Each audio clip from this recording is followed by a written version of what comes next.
Rain pelted the streets of the small college town of Hillstead, Texas. The gray sky hung low, as though mirroring the troubles weighing down on Mark Daniels.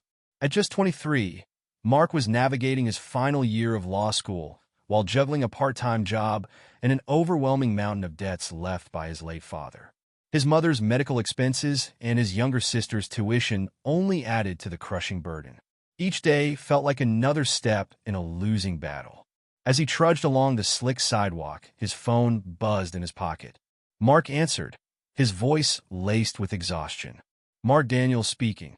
A composed, authoritative voice replied. "Mr. Daniels, this is Eleanor Beaumont. I'd like to meet with you to discuss your financial situation." Mark frowned, confused. "I'm sorry, who? And how do you know about my—" "I know enough," the woman interrupted smoothly. "Meet me at Beaumont's Bistro at 7 p.m. It's important." The call ended abruptly. Mark stood frozen in the rain, staring at his phone. He had no idea who this Eleanor Beaumont was or how she knew about his struggles. Still, desperation and curiosity won out. That evening, he found himself pushing open the door of Beaumont's Bistro. The warm lighting and aroma of fresh coffee provided a stark contrast to the storm raging outside. Seated at a corner table was a striking woman with silver hair styled impeccably. She exuded an air of wealth and authority in her tailored suit. "Mark Daniels," she greeted, gesturing for him to sit. "Thank you for coming." Mark hesitated but took the seat opposite her. "Mrs. Beaumont, what is this about?" Her piercing blue eyes met his as she sipped her tea. "I know about your debts, Mr. Daniels. The ones your father left behind. I know you're struggling to stay afloat." Mark shifted uncomfortably. "How do you know all this?" Eleanor set her cup down. "Let's just say I have my ways. But I'm here to offer you a solution." Mark frowned. "What kind of solution?" She leaned forward slightly. "Marry me?" Mark blinked, sure he'd misheard. "Excuse me?" "You heard me," Eleanor said, her voice steady. "This isn't about romance. It's a business arrangement. I'll pay off all your debts, ensure your family's financial security, and in return, you'll be my husband." Mark let out a disbelieving laugh. "You're serious? Why me? You don't even know me." Eleanor's expression remained calm. "Exactly. You're young, unattached, and desperate enough to consider this. I don't need love, Mark. I need companionship. Someone to share my name and my estate. Think of it as a contract." Mark shook his head, his mind racing. "This is insane. What's in it for you?" For the first time, Eleanor's composed facade softened. "I've spent my life alone, Mark. No children, no family. I want companionship, even if it's just for appearances. And I want control of my legacy. A husband helps solidify that." Mark stood abruptly. I need time to think." "Of course," she replied coolly. "But don't take too long. The offer won't last forever."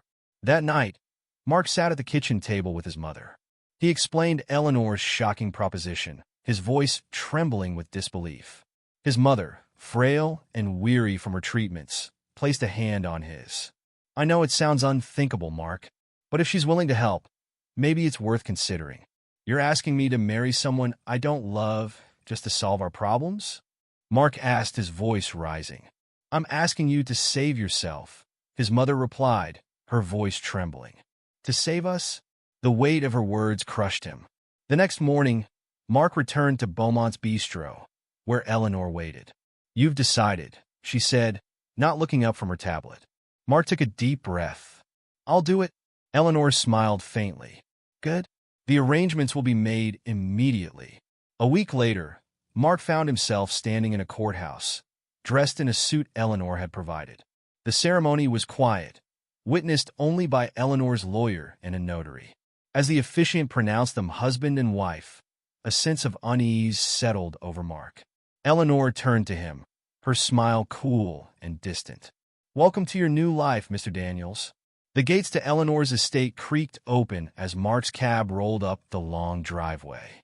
The sprawling mansion, with its towering columns and pristine stone facade, looked like something out of a storybook. Yet its windows seemed dark and lifeless. Eleanor greeted him in the foyer, her demeanor as polished as ever. "Welcome, Mr. Daniels. I trust you'll find everything to your satisfaction. The house was opulent, but it felt cold and impersonal. That night, as Mark lay in his luxurious yet suffocating room, he couldn't shake the feeling that he was a prisoner in a gilded cage. Days turned into weeks, and Mark began to notice strange things. The staff avoided eye contact and spoke in hushed tones. Locked doors lined the hallways, their brass handles gleaming in the dim light. Each door seemed to guard secrets he wasn't meant to uncover. One evening, while pacing the library, Mark noticed a small, ornate key on Eleanor's desk. His heart pounded as he pocketed it. That night, under the cover of darkness, he crept to one of the locked doors. The key fit perfectly. As the door creaked open, Mark stepped into a room frozen in time. Dusty furniture and faded wallpaper surrounded him. Photographs lined a table, showing a younger Eleanor with a man who must have been her late husband. Among the items was a stack of papers detailing failed business deals between Mark's father and Eleanor's husband. One letter stood out, accusing Mark's father of fraud and blaming him for the Beaumont family's downfall. Mark's blood ran cold. Eleanor's proposition wasn't about companionship. It was about revenge. The door creaked behind him, and Mark spun around to find Eleanor standing in the doorway. "Enjoying yourself?" she asked, her voice icy. Mark's fist clenched. "Why did you really marry me? Is this about my father?" Eleanor's eyes hardened. "You're just like him, blind to the damage you cause until it's too late." Mark glared at her. "If you hated him so much, why take it out on me? I had nothing to do with what he did to your family." Eleanor stared at him for a long moment before turning on her heel. "You're in over your head, Mark. Stay out of matters that don't concern you." Determined to escape Eleanor's twisted plans, Mark sought help from a trusted friend, gathering evidence to annul the marriage. Late one night, as he prepared to confront Eleanor, he overheard her on the phone. "Make sure the transfer is complete," she said. "We can't let him back out now." Mark's blood ran cold. Whatever Eleanor was planning, it was bigger than he had imagined. The next morning, Mark confronted Eleanor in the breakfast room. "I'm done playing your game. I'm leaving." Eleanor smiled coldly. "Leave if you want, Mark, but you'll regret it." Mark's voice was steady. "No, Eleanor. You'll regret underestimating me." As he walked out of the estate, Mark felt a strange mix of fear and relief. He had escaped the trap Eleanor had set, but the scars of their arrangement would stay with him forever.